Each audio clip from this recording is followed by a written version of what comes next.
Hello students, good morning. In the running topic of electrochemistry, today we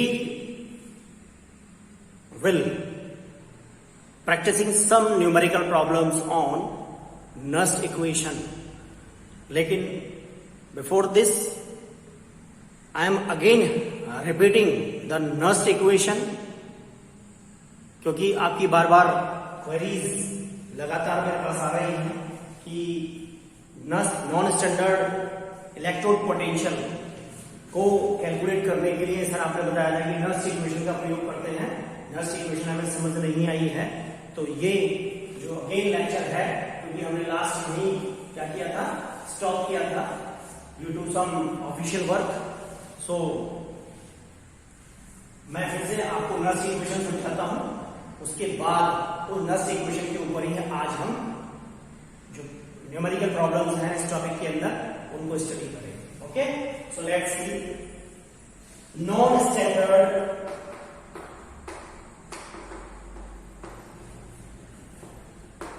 electrode potential.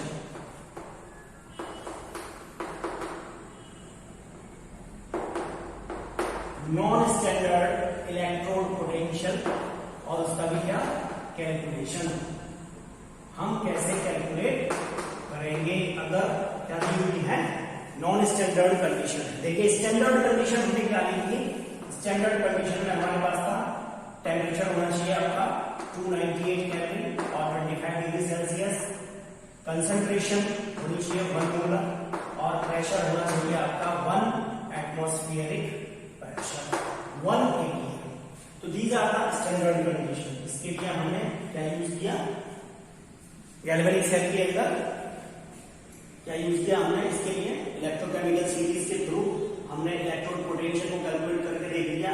जबकि अगर condition हम क्या पैदा कर रहे हैं, नॉन स्टैंडर्ड, ये तो नहीं स्टैंडर्ड, अगर नॉन स्टैंडर्ड कंडीशन हम यहां लागू करें, means temperature is not equal to 298 Kelvin, whereas concentration is not equal to 1 molar और pressure is not equal to 1 atm।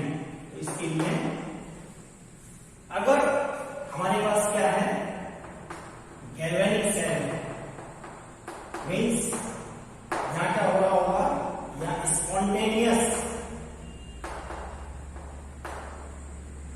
होगा redox reaction.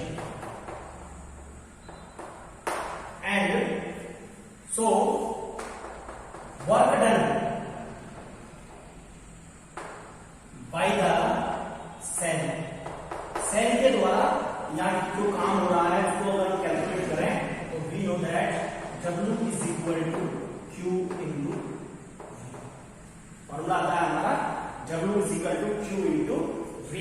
If n moles, अगर n moles of इलेक्ट्रॉन, इसके अंदर यदि क्या कर रहे हैं, n mole of electrons are flowing, अगर इसके अंदर n mole of electron flow कर रहे हैं। देखिए वर्क डन हमने कैलकुलेट कर लिया, ये फॉर्मूला में पीछे भी पढ़ा है कि वर्क डन ये सेल रेगुलर वर्किंग के अंदर है, अब लगातार यहाँ पर स्पॉन्टेनियस रिडक्स रिएक्शन यानी वर्किंग सेल की रेगुलर है। यानी हमने गैल्वेनिक सेल बनाया हुआ है जिसके अंदर क्या है कि ये दो सेल लेकर के और हमने इसको साल्ट ब्रिज के द्वारा जोड़ा हुआ है, तो यहाँ लगातार इलेक्ट्रॉन्स यहाँ से यहाँ की तरफ फ्लो कर रहे हैं। सेल की वर्किंग है तो वहां जो वर्क डन होगा that is equal to Q into V। If n moles of electrons are flowing then क्या आ जाएगा, टोटल चार्ज यदि हम निकालें यहाँ पर, टोटल चार्ज वो क्या होगा, Q that is equal to n into F, where F is the Faraday constant. और फैराडे कांस्टेंट की वैल्यू हम पीछे ही पढ़ चुके हैं, कितनी होती है, लगभग 96,000। n इलेक्ट्रॉन है तो फैराडे कांस्टेंट की है और फैराडे कांस्टेंट की वैल्यू की 96,500 कूलम। और यहाँ जो V वोल्टेज है उसके लिए हमने क्या लिया, यहाँ क्या लगा हुआ है, E सेल। ठीक है, तो हमारा फॉर्मूला क्या बन जाएगा, ये फॉर्मूला हमारा आ जाएगा आपका means W is equal to NF और E सेल। यानी टोटल जो वर्क डन है वो डिपेंड करेगा number of moles, Faraday constant और उसका इलेक्ट्रोड पोटेंशियल सेल का क्या है। इफ अगर हम ये माने कि if cell will work then W is equal to minus G means spontaneous redox reaction है और spontaneous redox reaction के अंदर जो गिब्स एंथैल्पी होती है वो नेगेटिव में आती है, तो W is equal to minus G that is equal to NF और E सेल, यानी यहाँ हमारा फॉर्मूला आ गया आपका Z is equal to minus sign इधर रहेगा और आपको बन गया NF E सेल। ये फॉर्मूला है आपका नॉन स्टैंडर्ड कंडीशन के लिए। किसके लिए? Non standard condition. लेकिन अगर स्टैंडर्ड कंडीशन है तो क्या हो जाएगा? G naught that is equal to minus NF E not cell. हमने स्टैंडर्ड के लिए क्या लगा दिया? नॉट। ये कंडीशन होगी आपका अगर स्टैंडर्ड कंडीशन दी, ठीक है। दोनों के लिए हमारे पास फॉर्मूला है। किसके लिए? यहाँ क्या है देखिए, G इज द गिव्स free energy for non standard condition. G क्या है? गिव्स free energy change in non standard condition, whereas N is the number of mole, F is the Faraday constant जिसकी वैल्यू क्या होती है? मैंने अभी लिखी यहाँ 96,500 कूलम होती है। And E is E cell, E क्या है? E इलेक्ट्रोड पोटेंशियल, याद देखें G नॉट इज द गिव्स free energy change in standard condition, N is the number of mole, F is the Faraday constant, value of Faraday constant is 96,500 coulomb और E not cell is the standard electrode potential. तो ये हमें क्या मिला? ये मिल गई हमें G और G नॉट की वैल्यू। उसके बाद आगे हम देखते हैं कि नर्स्ट इक्वेशन को हम कैसे अप्लाई करते हैं। नर्स्ट इक्वेशन क्या होती है?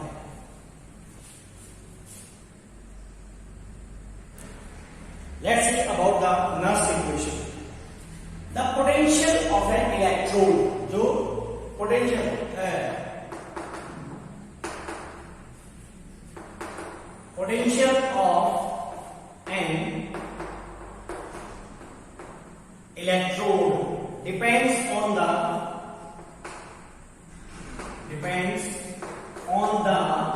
concentration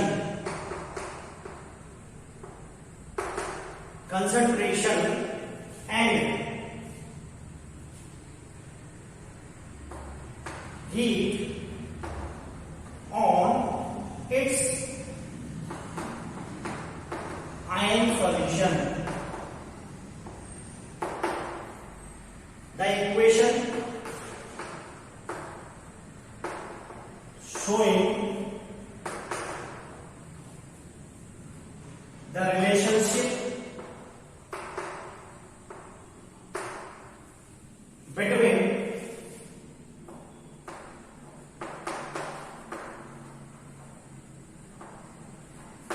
is called Nernst equation। ठीक है, यानी इलेक्ट्रोड के बीच में जो पोटेंशियल होता है उसका जो कंसंट्रेशन और उसको हम यदि उसके सॉल्यूशन को हीट करते हैं तो उसके बीच में जो रिलेशन शो करती है उसको क्या कहते हैं? नर्स इक्वेशन कहते हैं। यानी सीधा सा ये है कि नर्स में स्टैंडर्ड कंडीशन को चेंज किया तो क्या पाया? स्टैंडर्ड कंडीशन को चेंज करने पर पाया that we have the two formulas. हमारे पास दो फॉर्मूला थे। पहला था delta G is equal to minus NF और E cell, this one is the first equation, whereas delta G naught is equal to minus NF E not cell, that is second equation. Relation कहां से मिला? Relation from thermodynamics.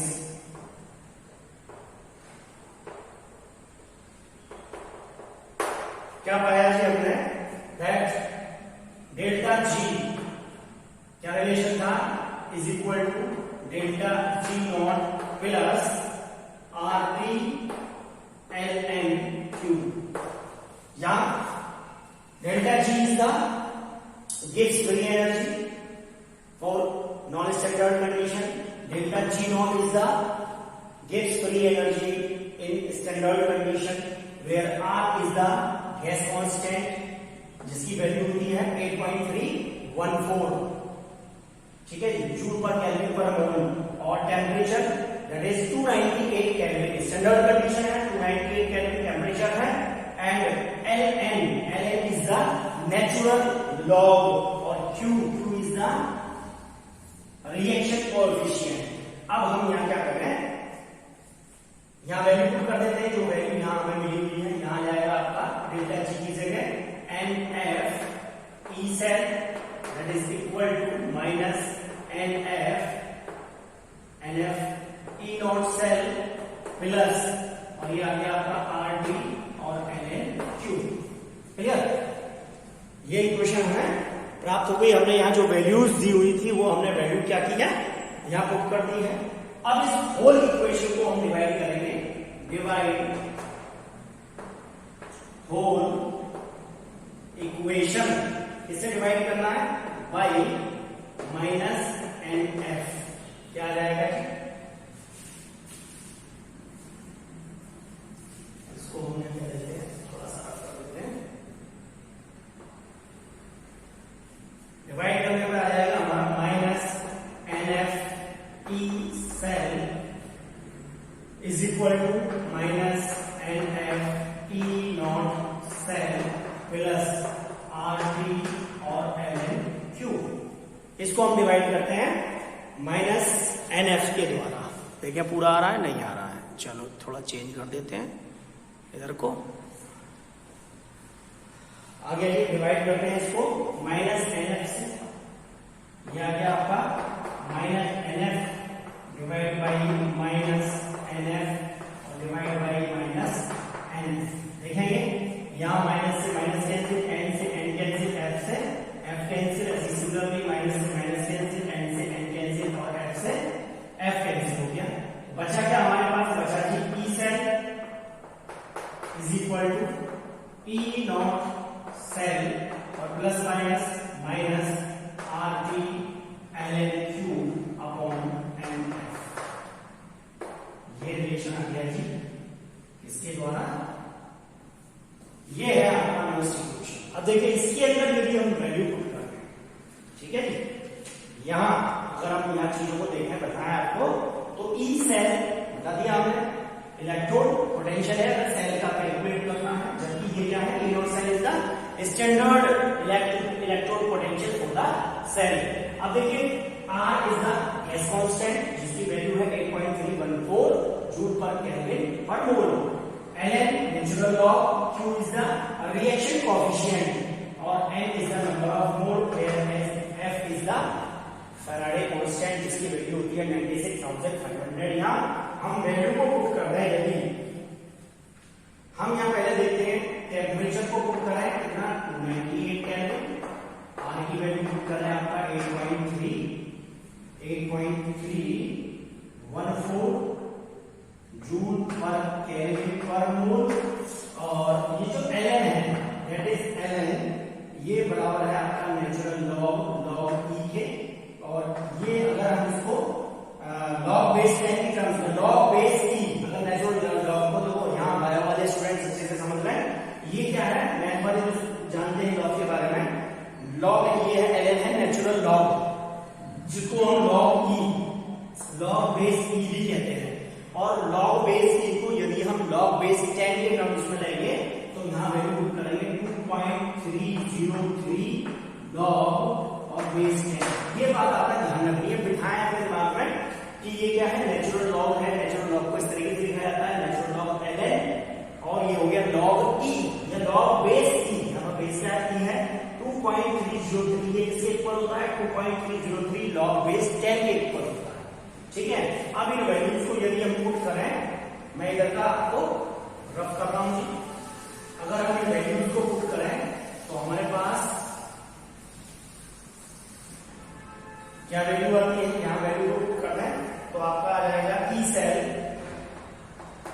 Is equal to E naught cell minus, यहाँ आ गया are की जगह 8.314 multiply आपका आ गया 298 टेम्परेचर मल्टीप्लाई आगे वैल्यू पुट कर रही है आपने 2.303 और लॉग बेस 10 डिवाइडेड बाई पहले रखे हम 96,500 गुना और n को ले लेते हैं 10। ठीक है, देखो ये जो वैल्यू है इसको यदि आप कैलकुलेट करोगे ये वैल्यू आपकी आएगी that is E cell is equal to E naught cell minus 0.059 और क्या आ गया, अच्छा क्यू रह गया Q log base 10 q upon this is the form of Nernst equation। देखिए जी ये दोबारा मैंने आपको एक्सप्लेन कर दी है, ये है Nernst equation। अब अगर हम q की बात करें तो q में हमें यहाँ ध्यान रखना है कि देखो अगर कोई भी रिएक्शन हो रही है तो रिएक्शन सेल के अंदर हो रही है, दो रिएक्शन वहां पॉसिबल है। अगर क्या है जी कंप्लीट सेल है तो कंप्लीट सेल के अंदर आपको हाफ रिडक्शन भी नजर आएगा और हाफ ऑक्सीडेशन भी नजर आएगा। तो इस Q की जगह हम क्या पुट करते हैं, देखो Q की जगह मैं आपको बता देता हूं, यहां पुट कर देंगे आप reduced species upon oxidized species और उसका भी क्या लेंगे हम एक्टिव मास, यानी कंसंट्रेशन Q क्या है reaction coefficient that shows the active mass और the concentration of reduced species और the concentration of oxidised species. ये वैल्यू यहां पर करेंगे। अब हम इसके ऊपर देखते हैं इसके एप्लीकेशन कि अगर हमें क्या दिया हो, कोई भी क्या करने के लिए कैलकुलेशन करने के लिए कहे, बेसिक जो चीज है वो ये याद रखनी है।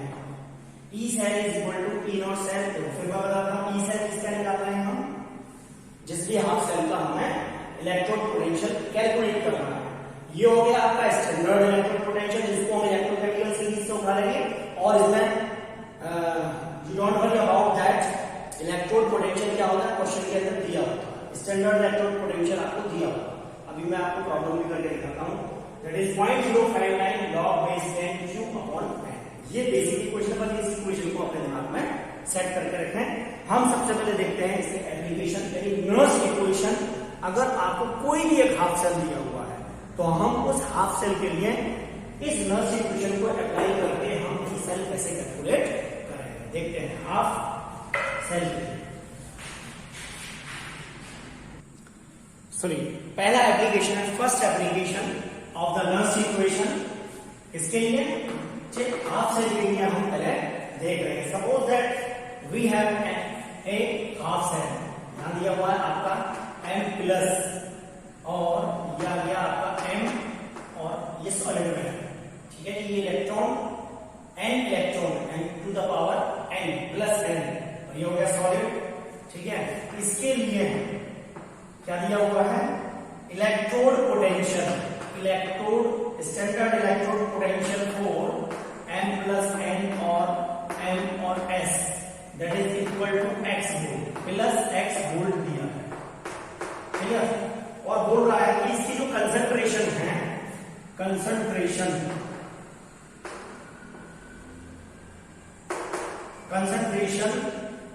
m to the power plus n that is not equal to 1। तो और टेम्परेचर दिया हुआ है आपका 298 केल्विन। अब वो कहता है कि सेल के लिए इलेक्ट्रोड पोटेंशियल ERP कैलकुलेट। ये है पहला बच्चे हाफ सेल के लिए। फर्स्ट हाफ सेल के लिए हम ये कंडीशन अप्लाई कर रहे हैं जहां पर हमें स्टैंडर्ड इलेक्ट्रोड पोटेंशियल की वैल्यू दी हुई है x वोल्ट, ठीक है। अब क्या फॉर्मूला हो जाएगा, अगर हम इसको अप्लाई करें नर्स्ट इक्वेशन, इसके ऊपर तो यह आ जाएगा इलेक्ट्रोड पोटेंशियल किसका, यानी m प्लस n और ms that is equal to E naught M plus N और एम एस, एस का मतलब सॉलिड, -0.059 अपॉन यहां पर एन और लॉग बेस 10 और देखिए यहां इस इक्वेशन के अंदर हमें ये ERP निकालना है। स्टैंडर्ड इलेक्ट्रोड पोटेंशियल हमें गिवन है, x वोल्ट दिया हुआ है पहली चीज। तो यहां पर हमें अगर नहीं दिया है, अभी हम हाफ सेल की बात कर रहे हैं, तो इस वैल्यू को यहां पुट करेंगे और हमें सबसे पहले निकालना होता है इसके अंदर नंबर ऑफ मोल्स और इस रिएक्शन कोएफिशिएंट की वैल्यू। तो यहां इक्वेशन देखते हैं कि हम सबसे पहले कैलकुलेट करेंगे नंबर ऑफ मोल कितने हैं, यानी यहां रिएक्शन हो रही है m प्लस n और number of electron Ne minus लेकर के यहां क्या हो रहा है कि प्रोडक्शन ms, यानी ये है आपके नंबर ऑफ मोल्स। यहां पर हमें पता लग रहा है कि नंबर ऑफ मोल्स हमें निकल करके आ रहे हैं साफ, ठीक है जी। यह नंबर ऑफ मोल्स हैं, ये नंबर ऑफ मोल्स है n। क्यू की वैल्यू को यदि हम कैलकुलेट करें, क्यू हमने बताया क्या होता है, रिएक्शन कोएफिशिएंट। तो ये वैल्यू आ जाएगी आपका, हमने बताया क्या लेते हैं, कंसंट्रेशन, जिसको हम स्क्वायर ब्रैकेट के अंदर, आपने पढ़ा होगा 11th में एक्टिव मास, यानी कि जो लॉ ऑफ एक्टिव मास वाला टॉपिक है, तो लॉ ऑफ एक्टिव मास को हम किसमें लिखते हैं, स्क्वायर ब्रैकेट के अंदर, ठीक है। यानी ये क्या जाएगा m और s to the power 1 divided by और m plus n to the power 1, यानी क्या आएगा, ये आ गया आपका, यहां लिखा है हमने active mass of product upon active mass of reactant, active mass of reactant, ये हमने किया।